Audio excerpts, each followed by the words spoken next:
This is Mr. Matthews, and these are your notes on protein structure and enzymes. And keep in mind that when you're taking the notes, just pause if you need to continue to write or answer a question. And when you're looking at the notes, they are Cornell style. So, take the notes on the right-hand side. On the left-hand side, there are some questions that you may, just some additional review questions that would be very beneficial in you answering. So don't forget to answer those. And the very last page, again, there's just a summary that you need to do. So we're going to start here talking about viruses. And let me get the viruses.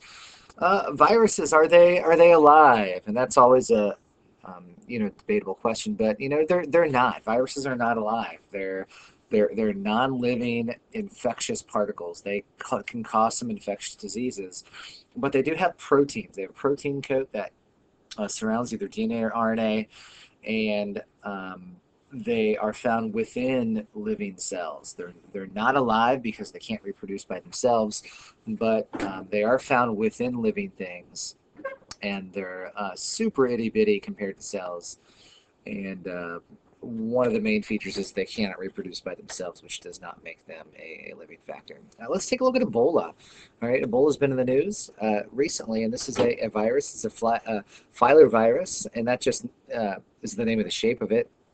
And like many other viruses, it is filled with proteins that surrounds the genetic material. We're going to take a closer look at what this actually is and how it sort of reproduces and invades our cell. But just looking at the Ebola virus ecology, if you look to the left here, there's several different types of Ebola viruses that we talk about, and just looking at some of the newer evidence. Um, Shared by the CDC is that we really have found that it comes from bats. And if you look at the cycle, bats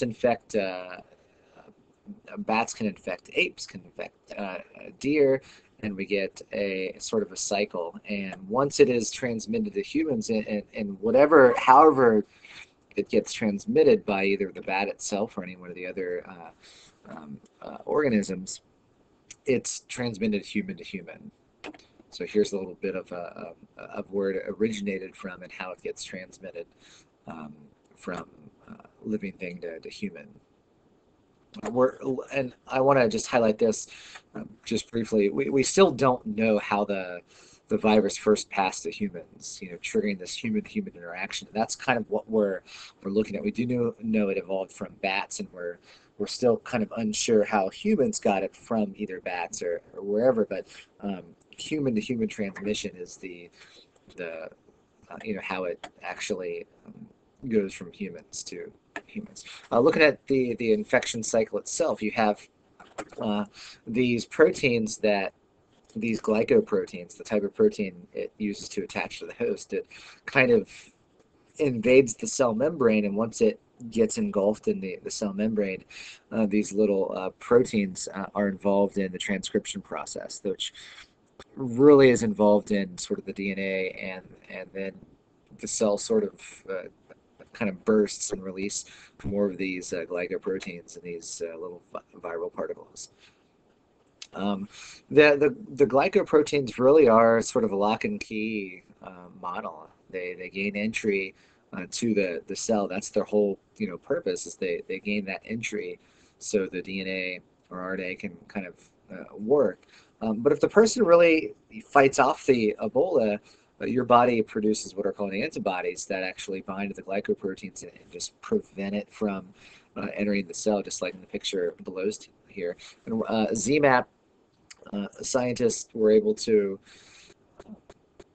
do a study to look at, while using antibodies from another organism, if we put that in a human, does it actually work? So they're really unsure how this works, and they got some results in this study, uh, but they didn't really have a control. It wasn't really a controlled study, and so they're still kind of looking at that. Can we use foreign antibodies and give it to Ebola viral patients, and can that help fight off the virus?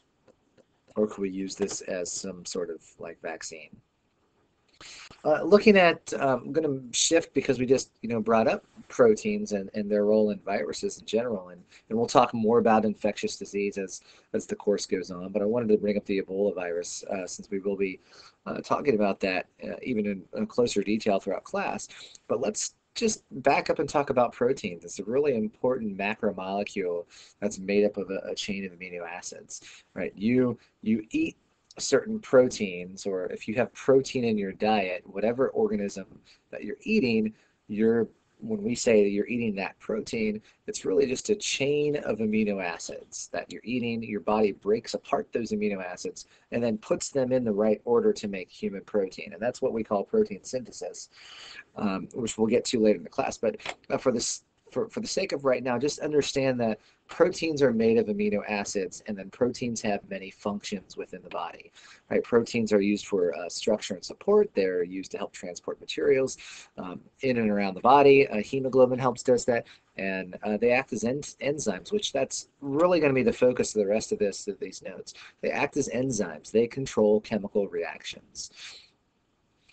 Just looking at the structure of protein, we have primary structures. It's just a chain of amino acids. Right? That's the primary structure of the protein. And then we get into secondary, tertiary, and quaternary. This just defines the shape of it. You have the primary structure, you have a chain. And based on that chain and that order of amino acids that make up a specific protein, you're going to get a particular shape out of this. But just going back again to this primary structure and why it's so important, and why it's how it relates to biology. When the chain of amino acids is disrupted, here we have a normal red blood cell. Here we have a chain that is going to form normal red blood cells, and then when you disrupt that chain, here we have valine instead of glutamine, we get a C-shaped cell. This is what sickle cell is, and that's another disease that we're going to frequently talk about here. This particular unit. But going to the secondary structure, you have chains or coils that forms either what's called an alpha helix. It looks a lot like DNA, or a pleated sheet. Just means that it literally is like a sheet, hydrogen bonding. That much of what we see as silk is considered a pleated sheet, and all these proteins are sort of bonded together, and you get this type of shape. But again, the secondary structure just defines two different sort of representations of what happens when the proteins or these amino acids are bonded together. The tertiary structure is just a sort of a three-dimensional structure. When the amino acids kind of chain together, they are weaving kind of around together, and they create this like three-dimensional shape. A quaternary structure is, again, you have your chain of amino acids, and based on how they're chained together, you get sort of an intertwined particle.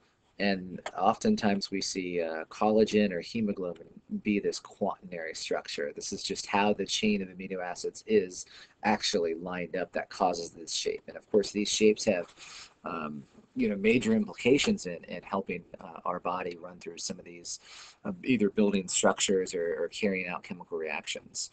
So again, it really is all about the shape. The shape determines how the proteins do their job. And when you unfold that shape, all right, that's called denaturing.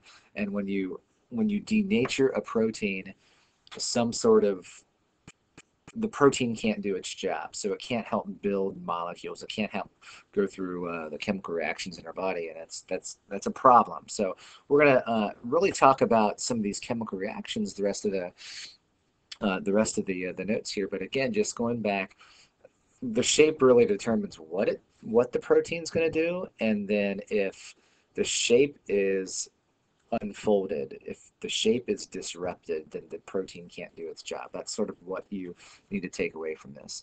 Looking at enzymes and chemical reactions, just understand that life is really just a whole bunch of chemical reactions that are constantly happening. We're breathing, we're eating, we're breathing out, we're going to the bath. I mean, there's a lot of chemical reactions that are happening in our body, and that's what life is really built upon. So when we talk about these chemical reactions, metabolism is the the overall sort of word that we use to describe how these chemical reactions are allowing us to reproduce, to grow, to develop, to respond to the environment. And when we say chemical reactions, we're really talking about, forming bonds or breaking bonds in our bodies, right? And these are some of the words that are associated with forming bonds: dehydration, synthesis, anabolic reactions. If we're breaking bonds, we often say lysis, hydrolysis, catabolic reactions. And again, you don't have to know these terms in general, but if you see them, we are referring to forming bonds or breaking bonds. I mean, that's sort of the overall aspect of what we're talking about when we say metabolism or chemical reactions. You're either forming something or you're breaking something apart. The two differences, the two different types of reactions, we have exergonic or endergonic reactions. And again, this goes back to, are you breaking something or are you building something? When you break something apart, energy is released. When you are building something, you need energy to actually build that product. So when we eat food and breathe in oxygen, we are putting together a molecule of ATP. So we're building something. Or when plants take in water and sunlight and carbon dioxide, they're building something. They're building glucose. But then when you break apart that glucose for energy, then energy is going to be released. Or you make ATP for energy, and then you start running and you're breaking apart that ATP molecule for energy.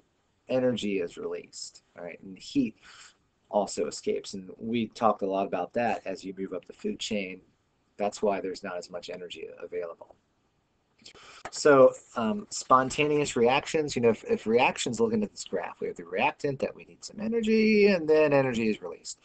So if reactions are downhill, why don't they just happen spontaneously? And the answer is just because the covalent bonds are stable. So what's this thing with activation energy? Activation energy is just the amount of energy that you need to start the reaction. It's like you have a whole bunch of wood here and you want to burn it, all right? If you just let it sit there, nothing's going to happen. So you need to actually light a spark, all right? This is the energy needed to actually start the reaction. That's why we have, going back to this picture, you have sort of an up. When you want to break something down, you've got to invest some energy in there to get it going so you can release that energy. That's what activation energy is. So again, the amount of energy needed to start a chemical reaction. It's going to move to get it over the hill so you can move downhill. All right. So catalysts are, right, the term we use for enzyme is any substance that speeds up a chemical reaction. So if you look at what an enzyme is, an enzyme acts as a catalyst because it speeds up a chemical reaction. That's what an enzyme is. So what a catalyst is, if you don't understand, it just means that you're lowering this activation energy. So without the fire, without the match, then you've got all this energy that is going to be needed to cause the wood to start burning, and you might have to wait for a lightning strike or something, or a really, really hot day. But if you take the match, it's going to lower that energy needed to start the reaction. That really intense heat right away, going to start, get that molecule or that reaction kind of moving downhill. It just reduces the energy needed to start the chemical reaction. That's what a catalyst is. So what does a cell do to reduce the activation energy? Right, it gets help. Right, enzymes are these catalysts. And again, an enzyme acts as a catalyst because it lowers the amount of energy needed to run the chemical reaction. If you did not have spit in your mouth, then it would take a long time for your food to digest and go down to your stomach. So you have enzymes in your mouth that start breaking down the food right away, and it just lowers the amount of energy needed to start digesting your food. And you can see this on the graph. Uncatalyzed is way up here to get it going downhill. And when you actually have the enzyme, the catalyst, it lowers the activation energy. You're still getting to the same point in the end. It's going to run faster if you don't have to use as much energy up front to run the reaction. So looking at enzymes, and specifically, again, enzymes are just special proteins that speed up a chemical reaction because they lower the activation energy, and which means that the rate of reaction is going to go faster. And it's required by most biological reactions. These enzymes are highly specific. We have thousands and thousands of different enzymes. that are all over our body that really control every chemical reaction that is happening. Right? So when we look at the specifics of an enzyme, you have what's called a substrate, right?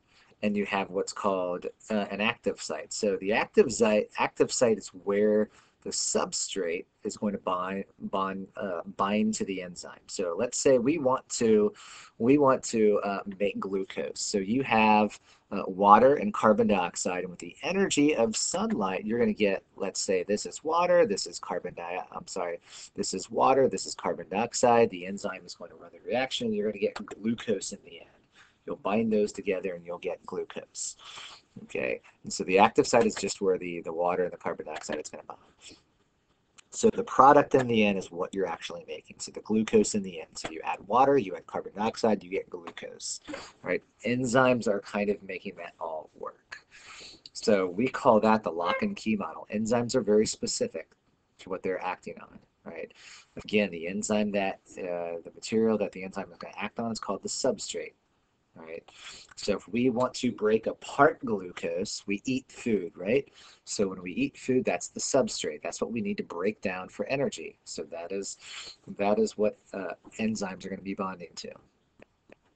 So looking at just some of the specificity of the enzymes, all right, the reaction specific. Each enzyme is specific to its substrate, right? It's very specific. Enzymes are named after what they catalyze. So anything with an ACE in it is an enzyme. Lactase breaks down lactose, sucrose.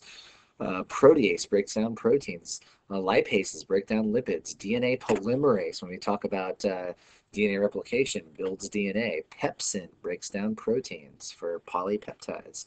So anything with an ACE in it generally means that you're breaking down a particular substrate. So if you are lactose intolerant, it means that you don't have this enzyme lactase to break down the sugar lactose. All right. So if you eat sugar, does that mean you can, or if you drink milk, your body will break down lactose.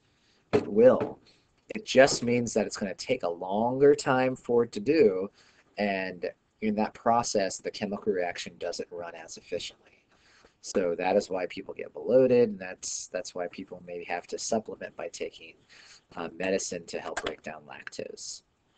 How do enzymes lower activation energy? And again, if you're an endergonic reaction, then you're going to build something. Okay, the active site binds to the substrate in the correct position and kind of moves it closer together to build something. If you're exergonic, all right, the active sites bond to the substrate, and then the reaction takes place and breaks it apart. Again, this whole idea with chemical reactions, you're either building something or you're breaking something. Okay. And again, here is just a picture of building and breaking something, but I'm going to move on. So just a couple different points to note about enzymes. They're reusable. We recycle them. Right? A single enzyme molecule can catalyze thousands or more reactions per second. Right? And they're just unaffected by the reaction. They just keep on get reused and reused and reused over and over again. They're recyclable. Right? Factors that might affect enzymes, the concentration of enzymes in that substrate. If the more there are, the more that chemical reaction is going to run. The temperature, the pH. The temperature, if it's too hot or too cold, then the enzyme can denature, and then the chemical reaction won't work. So if it gets really, really hot, then the plant might die because it can't go through photosynthesis. Or when it's really, really cold, the plants, in order to conserve energy, they drop their leaves and they can sort of hibernate through wintertime. All right, pH is the same way. pH we live within a fine range of pH in the world, and if the pH gets too high or too low, it can unfold this enzyme and cause it not to work. And if the enzyme isn't working, then we have an issue with a chemical reaction. Okay, so these are some factors that will affect just enzymes. So just looking at your summary. All right, so let's kind of summarize what this all means. So looking at your summary sheet, what is the most important factor of a protein function? What does it do? All right, describe what an enzyme is and how it works, and explain how temperature and pH can impact enzyme activity. If you can answer these three questions in your summary, then you've done a pretty good job of taking notes and paying attention to the presentation.